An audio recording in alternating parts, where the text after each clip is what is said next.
Bonjour, bonsoir à vous. Merci de nous rejoindre sur les réseaux sociaux. Nous sommes ravis de vous accueillir ici dans ce studio R de Capave à Rosil pour vous entretenir sur l'actualité de cette semaine. Bien évidemment, c'est le conclave qui est convoqué pour le 7 mai suite au décès du pape François. Alors dans cet entre-deux, puisqu'il s'agit aussi de faire mémoire de François, 266e pape de l'Église catholique, qui nous laisse un sillage. Alors avant que nous abordions justement cette page hommage, on va justement peut-être écouter, voir cette magnifique vidéo, cet entretien du cardinal Maurice Piat, qui s'est confié à nos confrères de KTO, la télévision catholique, concernant ce conclave qui est convoqué. Et Monseigneur Piat, avec émotion, abordait justement cette gravité qui règne parmi les cardinaux qui sont en congrégation générale à Rome avant que ne commence ce conclave pour désigner le successeur de Pierre. Nous écoutons le cardinal Maurice Piat. Quel message, Éminence, vous voudriez adresser aux fidèles de Maurice ou de l'océan Indien qui nous regardent? Je les inviterai à attendre avec nous, avec confiance, à prier pour les cardinaux qui cherchent activement à trouver un bon pape pour notre temps, à prier et aussi à se préparer à accueillir celui qui nous sera donné. On peut avoir ses préférences, vous savez, tout le monde a ses préférences, mais il faut aussi se préparer à accueillir celui qui nous sera donné.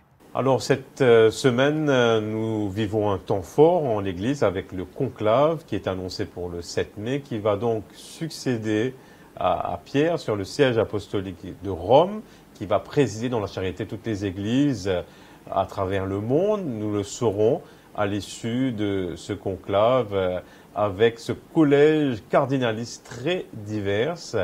Et Monseigneur Piat, le cardinal qui s'exprimait avant, ne votera pas au cours de ce conclave, mais il participe aux congrégations générales. Alors ce soir, nous avons voulu faire mémoire de ce pontificat de François, et c'est avec Monseigneur Yann Ernest Sagras qui nous fait l'honneur d'être ici dans ce studio. Bonsoir Monseigneur Ernest. Bonsoir. Je rappelle que vous êtes évêque émérite du diocèse anglican de Maurice, évêque donc qui a servi ici à l'île Maurice, mais aussi en tant qu'archevêque dans l'océan Indien. Vous êtes aussi archevêque émérite.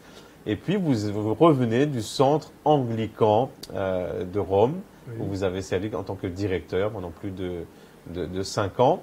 D'abord un mot, Monseigneur Ernest, sur votre ami François qui nous a quittés, qui vous appelait affectueusement My Bishop. Être à Rome a été pour moi une grâce particulière de la part de Dieu. Je n'avais jamais imaginé qu'un jour j'allais être le représentant personnel d'un archevêque de Cantorbéry au Saint-Siège. Et au début même de mon ministère à Rome, j'ai reçu un accueil les plus fraternels du pape François. Je l'avais rencontré à Maurice au cours de sa visite quelques semaines auparavant. Et ce jour-là, à la place Saint-Pierre, c'était la canonisation d'un ancien prêtre anglican converti au catholicisme romain et qui ensuite est devenu cardinal, puis saint de l'Église. Et j'étais le chef de délégation pour la communion anglicane en ce jour. Et il y avait des milliers de personnes qui étaient dans la procession. Et soudainement, le pape François a quitté la procession. Il est venu vers moi. Il m'a donné la main en me disant en anglais « Welcome to Rome ». C'était là le début d'une belle aventure d'amitié, profondément ancrée sur la force de l'amour dont le Christ est le roc. Et là, je dirais, en côtoyant le pape François, il a pu incarner ces paroles de Saint François de Sales qui avait dit « La mesure de l'amour est aimer sans mesure ». Tout le cheminement que j'ai eu avec le Vatican, avec le Saint-Siège et mes rencontres avec le pape François et d'autres cardinaux m'ont beaucoup interpellé. nous sommes capables d'aller au-delà des différences. Nous sommes capables de pouvoir apprécier l'autre et arriver à se donner la main. Et comme le disait le pape François si bien, nous sommes tous appelés à marcher ensemble, à travailler ensemble et à prier ensemble. Ce n'était pas que de simples mots, il y avait des gestes qui accompagnaient ces mots. Et durant ces 5 dernières années, j'ai eu le privilège et le bonheur de participer au VEP clôturant la semaine de prière pour l'unité des chrétiens à la basilique Saint-Paul, là où Saint-Paul a été enterré. Et là, le pape a insisté que le représentant de l'archevêque de Cantorbéry et le représentant du patriarche de Constantinople marchent à ses côtés. Et après, partageant la bénédiction. Et je dois vous dire, ça m'a marqué. Et lorsque j'ai lu sa lettre encyclique Fratelli Tutti, je me suis dit, toute sa vie, toute sa vision du monde, toute sa foi fondée sur le Christ est bien vivante et est un témoignage qui dépasse et transcende, je dirais, l'Église, parce qu'elle touche le monde entier. Alors vous l'avez abordé justement, on vous a beaucoup vu aux côtés du pape, peut-être plus souvent que voilà, les représentants catholiques, hein, en tant que Mauricien. Oui. Voilà, avoir cette grâce d'être avec François. Vous avez donc abordé justement cette collaboration dans les structures, parce que c'est important, mais parlez-nous de votre François, vous, dans cet angle un peu d'amitié personnelle. Quel est le sillage qu'il vous laisse en tant qu'humain? C'est quelqu'un qui était sensible à la présence des autres. À chaque fois que j'accompagnais l'archevêque de Cantorbéry, définitivement l'archevêque le rencontrait seul pour quelques instants, puis il m'a invité et avec d'autres collègues à être présent avec lui lors de cette rencontre avec le pape François. Et à chaque fois qu'il me rencontrait, qu'il me voyait, il disait à l'archevêque de Cantorbéry, « He is a good man ». Il le disait en anglais. Ça m'avait fortement impressionné et j'étais très ému. Puis une autre fois, j'ai eu l'occasion avec le mouvement Focolare Movement d'accompagner d'autres évêques catholiques et anglicans à rencontrer le pape au cours d'une audience privée. Et au cours, c'était dans les premiers mois de mon passage à Rome, qu'il s'est arrêté près de moi, il m'a serré la main, toujours très heureux de me voir, et il m'a dit, il a cité le nom de mon épouse en disant mes compliments. Et ça m'avait touché. Je me suis dit, mais comment il se rappelle? Et quand je partage ce moment avec mon épouse, elle disait, mais c'est pas possible qu'il connaisse mon nom. Et tout de suite, j'ai appelé mon interlocuteur au Vatican, le père Anthony Curra, qui fait la relation anglicane et catholique, et je lui ai demandé, vous savez, le pape a cité le nom de mon épouse, et il m'a dit, bien sûr, parce qu'il prie pour vous chaque jour. Et l'année dernière, au cours de la conférence des archevêques anglicans à Rome, c'était le 2 mai de l'année 2024, c'était pas une audience, c'était un enseignement que le pape avait donné aux archevêques anglicans, comme il le fait pour les évêques catholiques, le ad limina, et ensuite il a accepté d'avoir une session d'interaction, une session interactive avec les archevêques. Et c'est à ce moment-là, après quelques minutes, il s'est arrêté, il s'est retourné vers moi. Moi, j'étais un officiel servant l'archevêque de Cantorbéry, je n'étais pas archevêque d'une province à ce moment-là. Il s'est tourné, il a dit « My bishop has not spoken yet », en anglais. Et tout le monde, depuis, les cardinaux m'appellent my bishop. Et puis, après, j'ai eu l'occasion, parce que je suis à écrire un peu mes mémoires, et j'avais choisi comme le titre de ces mémoires Taste for God. Et j'avais lu qu'il avait écrit lui aussi sur les sens, c'est-à-dire le goût, lui, et je l'ai écrit pour lui dire, j'aurais bien aimé avoir ses idées tout simplement, mais pas écrit à lui directement, mais à la maison papale. Et la surprise était qu'il m'a demandé de venir le voir un matin, seul. Et j'étais le voir, accompagné de son interprète.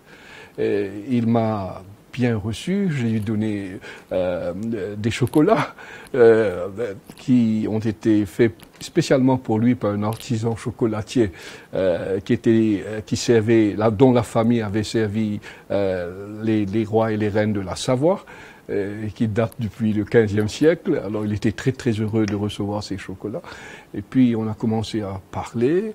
Il avait beaucoup d'humour et on a beaucoup parlé des exercices spirituels de Saint Ignace de Loyola. Et à un certain moment, je lui dis, il y a celui qui m'a conduit, un Italien, il s'appelle Antonello, il m'a dit, je lui dis, il a demandé une bénédiction de votre part. Il retire de son tiroir un chapelet, il donne ça au chauffeur, il me dit, Bambino, il dit 3. Il retire des bonbons, il me donne. Voilà le cœur de ce François, très, très spontané, très aimant. Et je l'annonçais que je partais le soir pour le Pakistan. Il me dit, c'est un pays difficile, fais attention. Et au cours de ma dernière conversation avec lui, le 25 janvier, j'étais le voir en compagnie du cardinal Koch, de mon épouse, du père Martin Brown, qui est maintenant notre nouveau interlocuteur auprès du Vatican, et le président du centre anglican, monseigneur Michael Burrows. Nous étions là avec lui le matin. C'était à 9h moins le quart le matin. Il avait déjà reçu 4 chefs d'État avant nous. Vous réalisez combien il était un dur travailleur. Et quand il est venu, il m'a dit, il faut avoir de l'humour dans votre vie. Il m'a cité Sir Thomas More pour dire que si nous n'avons pas d'humour, si nous n'arrivons pas à alléger notre fardeau, ce serait difficile pour nous d'assumer de hautes responsabilités. Et il m'a dit, move forward. Il m'a raconté la prière de Sir Thomas More, dont il a écrit dans une de ses encycliques. Et cette prière, oui, l'habitude, et il dit, I thank you God for my digestion, even though I have not eaten. Alors le pape voulait toujours apporter cette note de proximité. Et l'après-midi, quand je l'ai rencontré pour les vêpres, j'avais l'habitude d'aller le rencontrer à la voiture. Lorsqu'il arrive à la basilique, je le rencontre, il me dit « Ultima ». Ultima, ultima, c'est le dernier. Et je réalise que c'était le dernier pour nous deux. Maintenant, et je rends grâce à Dieu d'avoir connu un homme dont l'amour pour le monde était si profond qu'il a pu arriver à construire des ponts entre les différentes religions. Et à chaque fois que je participais à la conférence de la paix organisée par la communauté de San Egitio, et le pape, quand cela se faisait à Rome, il était toujours présent. Il était toujours entouré des leaders, des chefs religieux du monde entier. Et il a été non seulement le leader de l'Église catholique, je dirais, il a été un des leaders les plus respectés de toutes les générations.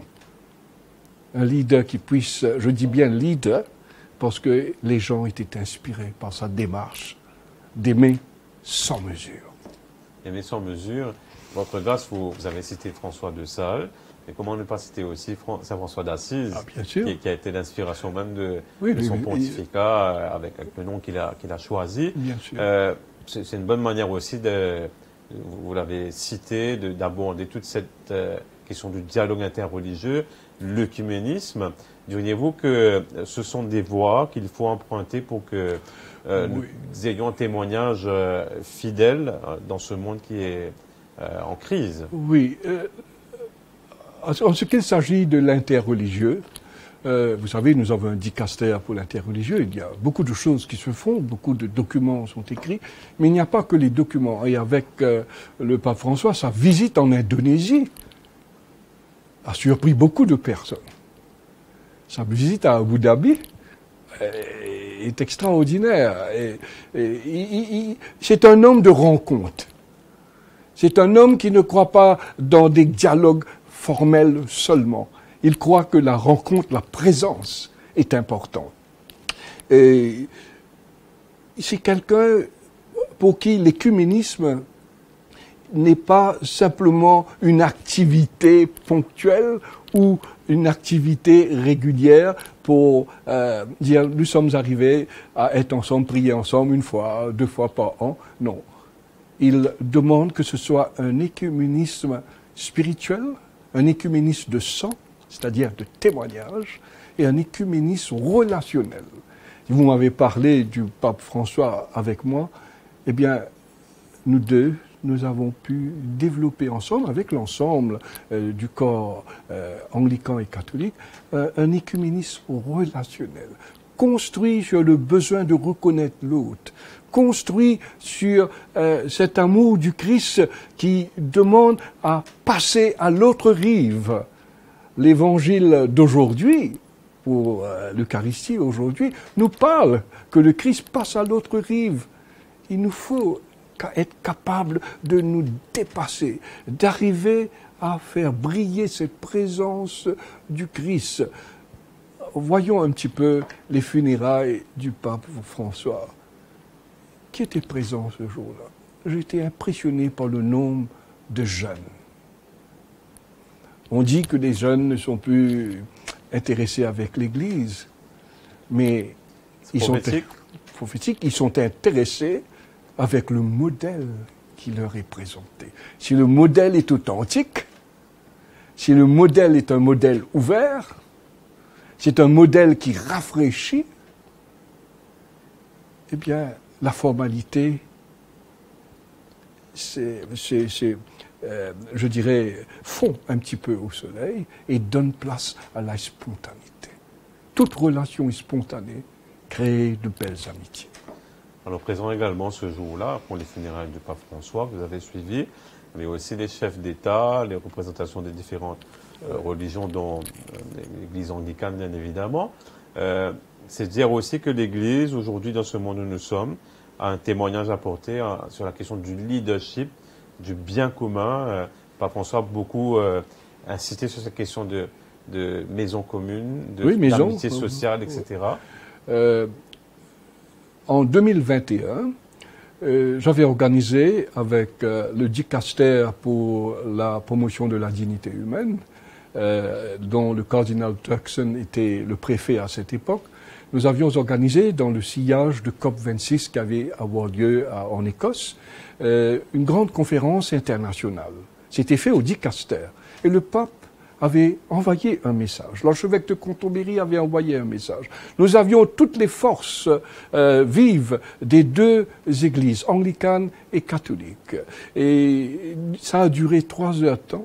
Et nous avons pu être inspirés par ce modèle qui venait et du pape et de l'archevêque de Cantorbéry pour dire que nous sommes des personnes, on appelle ça des stewards, qui sont capables aujourd'hui de protéger cette maison qui est la nôtre et qui nous est donnée de la part de Dieu.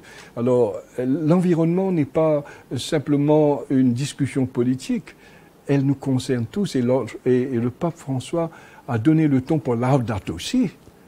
Et c'est quand nous vivons Laudato Si, nous voyons déjà cette vision qu'il a pour le monde, et ensuite greffé sur Fratelli Tutti, nous avons là, comme l'a dit la théologienne islamique Naila Tabara, elle a dit que le Fratelli Tutti et le Laudato Si, it's a policy for human solidarity. Alors, le pape François veut créer cette solidarité humaine pour permettre à notre monde d'accomplir la volonté de Dieu. Accomplir la volonté de Dieu, c'est être capable d'aimer, être capable de servir et être capable d'honorer la gloire de Dieu. Monseigneur Ernest, on s'est rencontrés au Centre anglican de Rome, où en tant que Mauricien, vous avez justement incarné aussi ce service à la mauricienne, de ce dialogue entre l'Église d'Angleterre et l'Église catholique romaine. À Maurice, vous avez servi comme évêque. nous sommes un exemple, mais il y a aussi encore beaucoup de défis à relever pour l'Église mauricienne.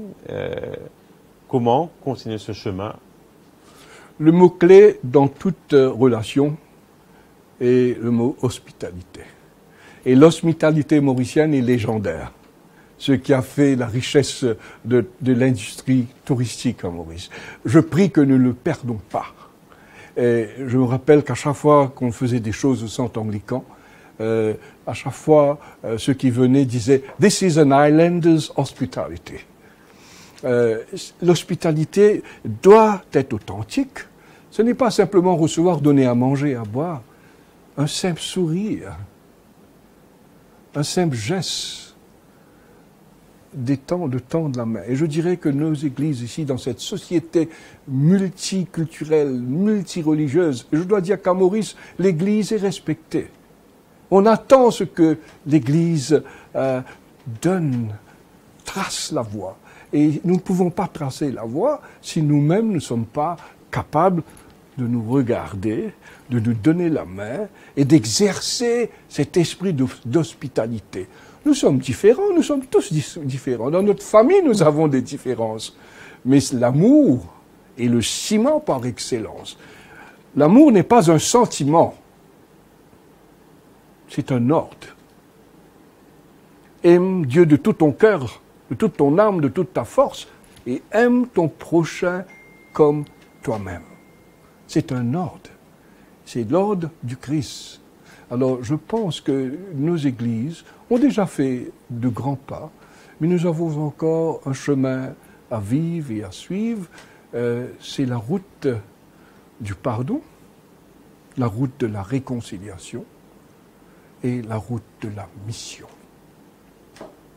Monseigneur Ernest, un dernier mot sur vos ouvrages. Vous préparez vos mémoires, recommandés par le pape François, vous l'avez souvent dit, et bien sûr aussi d'autres publications à venir. Vous voulez les aborder avec nous? Oui, il y a déjà, j'ai enseigné aussi à l'Université pontificale de Saint-Jean-Latéran, où déjà mes cours ont été publiés.